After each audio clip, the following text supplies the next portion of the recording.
2024. Honorable Sri Hardeep Singh Puri ji to move a motion for consideration of the Oil Fields Regulation and Development Amendment Bill 2024. Mani Puri ji. Mr. Chairman, sir, with your permission, I rise to move that the Oil Fields Regulation and Development Amendment Bill 2024, further to amend the Oil Fields Regulation and Development Act 1948, be taken into consideration. Sir, I would like to do some context setting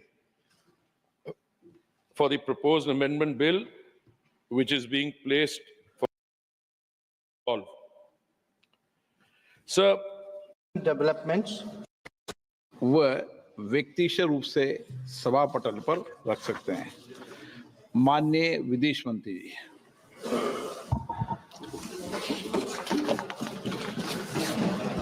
Honorable Speaker, sir, I rise to apprise the House of some recent developments in the India-China border areas and their implications for our overall bilateral relations.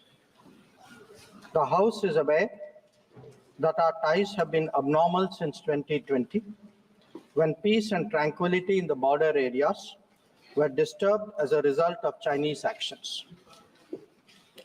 Recent developments that reflect our continuous diplomatic engagement since then have set our ties in the direction of some improvement.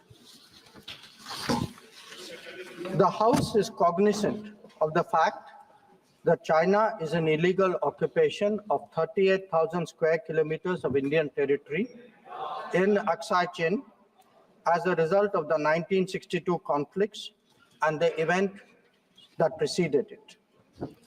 Furthermore, Pakistan illegally ceded 5,180 square kilometers of Indian territory to China in 1963, which has been under its occupation since 1948. India and China have held talks for multiple decades to resolve the boundary issue. While there is a line of actual control, LAC, it does not have a common understanding in some areas. We remain committed to engaging with China through bilateral discussions to arrive at a fair, reasonable, and mutually acceptable framework for a boundary settlement. Honorable members would recall that the amassing of a large number of troops by China along the LAC in eastern Ladakh in April-May 2020 resulted in face-offs with our forces at a number of points. The situation also led to disruption of patrolling activities. It is to the credit of our armed forces that despite logistical challenges and the then prevailing COVID situation, they were able to counter-deploy rapidly and effectively. Honorable Speaker, sir, the House is well aware of the circumstances leading to the violent clashes in Galwan Valley in June 2020. In the months thereafter, we were addressing a situation that had not only seen fatalities for the first time in 45 years, but also a turn of events serious enough for heavy weaponry to be deployed in close proximity to the LAC. While a determined counter-deployment of adequate capability was the government's immediate response, there was also the imperative of a diplomatic effort to diffuse these heightened tensions and restore peace and tranquility. Honorable Speaker, sir, the contemporary phase of our ties with China dates back to 1988, when there was a clear understanding that the Sino-Indian boundary question will be settled through peaceful and friendly consultations. In 1991, the two sides agreed to maintain peace and tranquility in the areas along the LAC, pending a final settlement of the boundary question. Thereafter, in 1993, an agreement was reached on the maintenance of peace and tranquility. Subsequently, in 1996, India and China agreed on confidence-building measures in the military field.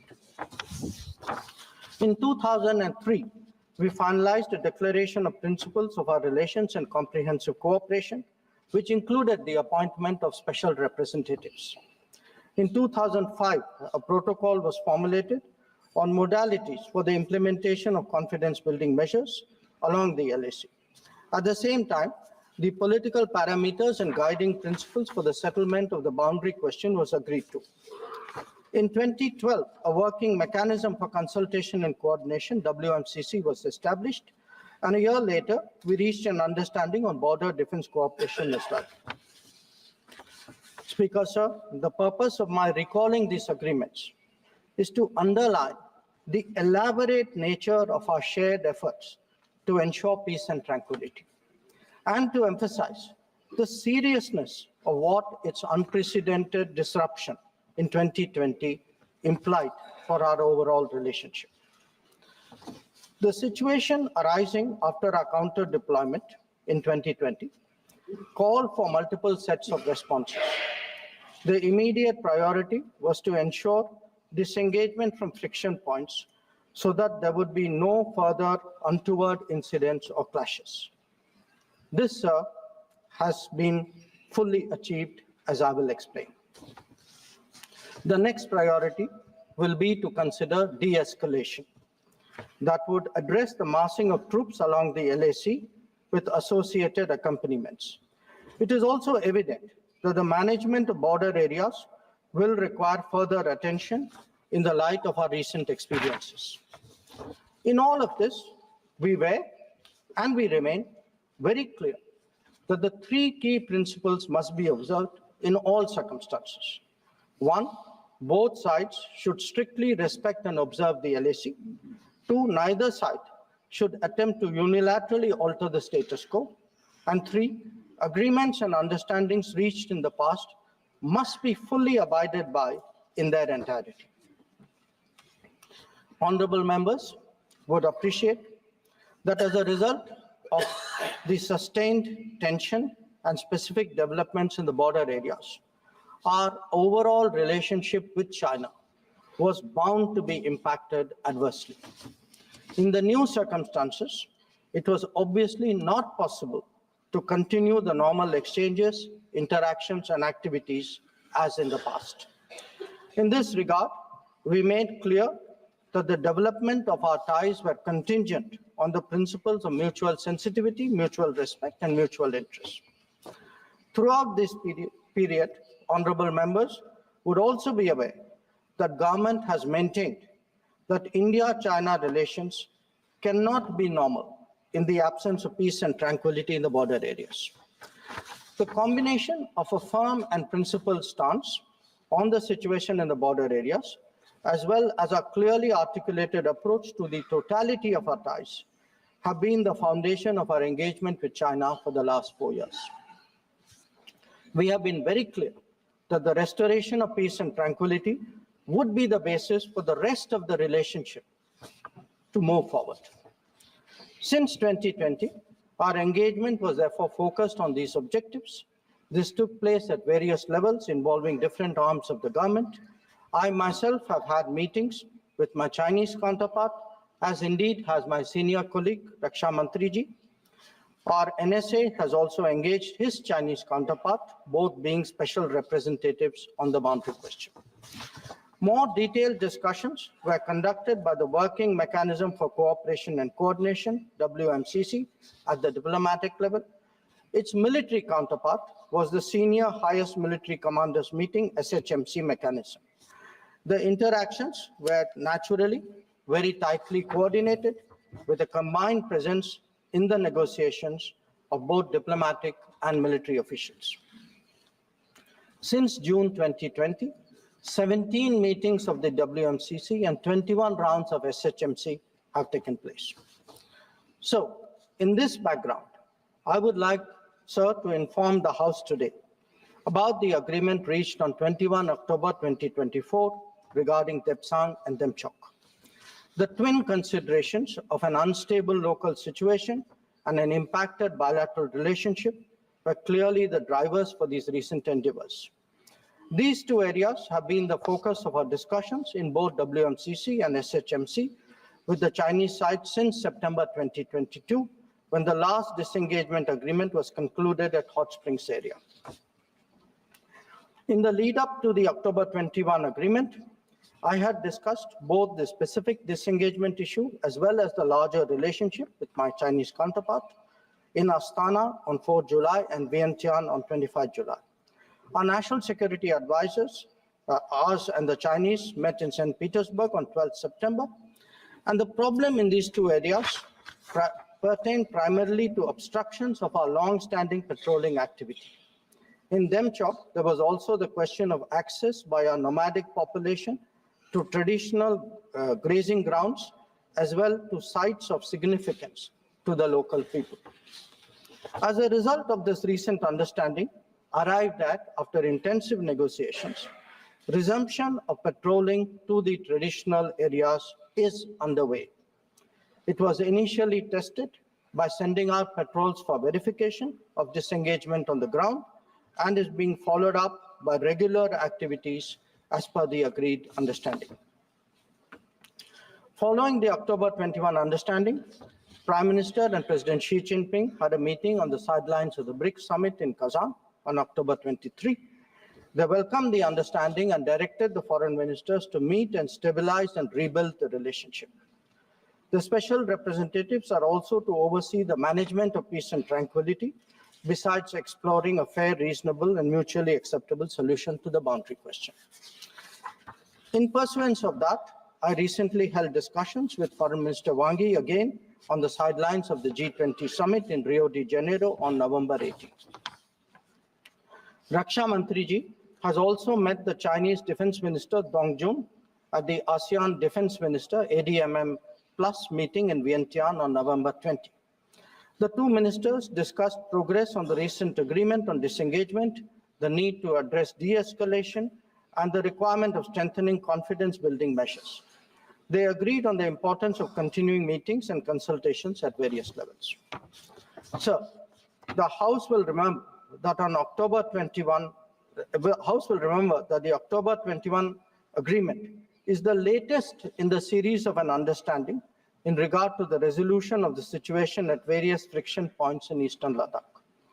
In the aftermath of the events in May-June 2020 and the initial disengagement in Galwan Valley in July 2020, there was a foreign ministers meeting in Moscow in September, 10 September 2020. The government's position at that time was that the immediate task was to ensure comprehensive disengagement of troops in all the friction areas. It was emphasized that the large concentration of troops along the LAC was not in accordance with the 1993 and 1996 agreements. The Indian side, it was made clear, would not countenance any attempts to change the status quo unilaterally. We also expected that all agreements and protocols pertaining to the management of the border areas would be scrupulously followed. Sir, through you, I would like to inform the House that disengagement has been achieved in full in eastern Ladakh through a step-by-step process, culminating in Depsang and Demchok. With the task of disengagement completed, it is now our expectation that discussions would commence with regard to the remaining issues that we have placed on the agenda. For the benefit of honorable members, I would also flag to your attention previous positions articulated by the government in Parliament on this issue. On 15th of September 2020, Raksha Mantriji had made a detailed statement on Chinese attempts to transgress the LAC and the appropriate response given by our armed forces. On the 11th of February 2021, Raksha Mantri had again briefed the House about our disengagement agreement in the north and south banks of the Pangong Lake. Thereafter, in August of 2021, a third phase of disengagement took place in the area of Gogra, whereby troops would henceforth be in their respective bases. The next step took place in September 2022 pertaining to the Hot Springs area. Again, forward deployments ceased in a phased, coordinated, and verified manner, resulting in the return of troops to their respective areas. The most recent agreement, the October 21 agreement, comes in the wake of the earlier ones. It completes the first phase of what we had agreed to in Moscow in September 2020. As members are aware, there is a long history of frictions, transgressions, and face-offs in several sectors of the India-China border.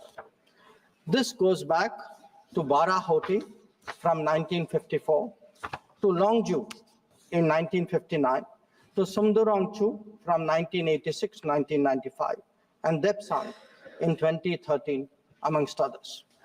In the past, earlier governments have agreed to a range of steps to diffuse situations that have arisen at different times, including offers on our side to create demilitarized zones, limited non-patrolling zones, relocation or withdrawal of posts, disengagement of troops, and dismantlement of structures.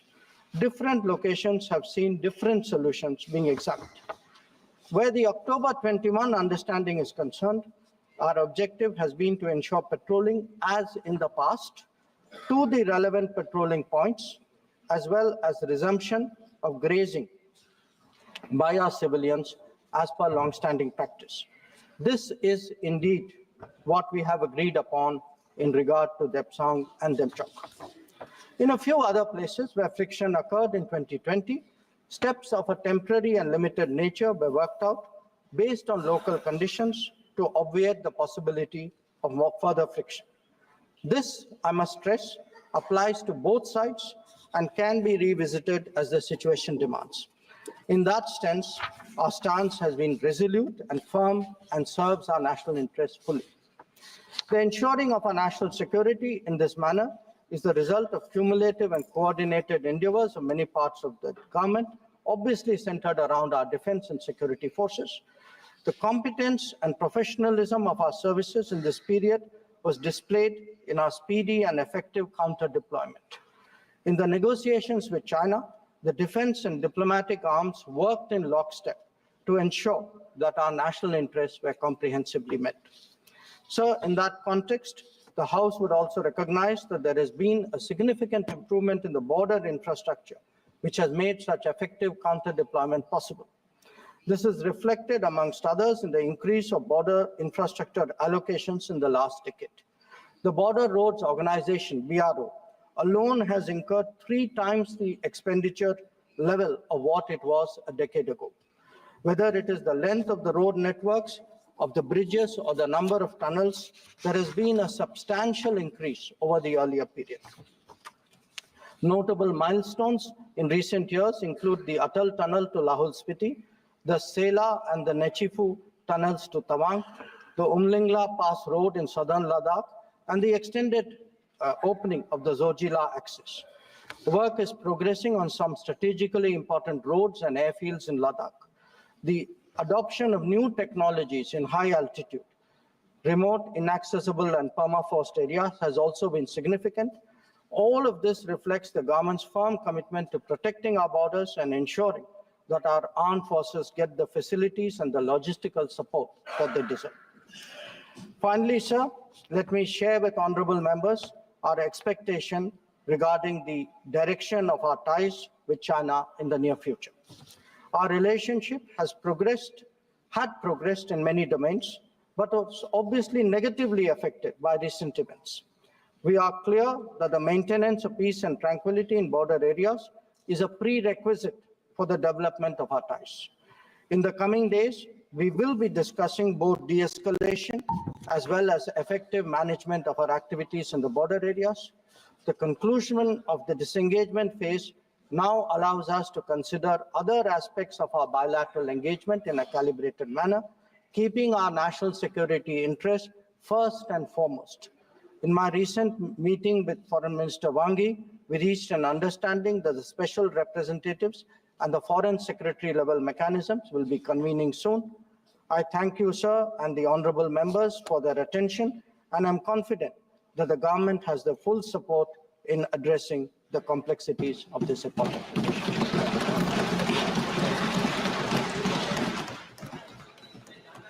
इसमें discussion नहीं होता जी। Number 14 बैंकारी विधिया संशोधन विधेयक 2024 banking law amendment bill 2020 सदन नियमों प्रक्रियाओं से चलता है और नियम प्रक्रिया में हमारे लोकसभा में ये है कि स्टेटमेंट के बाद कोई भी सप्लीमेंट्री प्रश्न नहीं पूछा जाता। इधर नियम ये आपके कानून बनाए हुए हैं, संसद के बनाए हुए कानून है। Honorable Finance Minister. Sir, I rise to move that the bill further to amend the Reserve Bank of India Act 1934, the Banking Regulation Act 1934,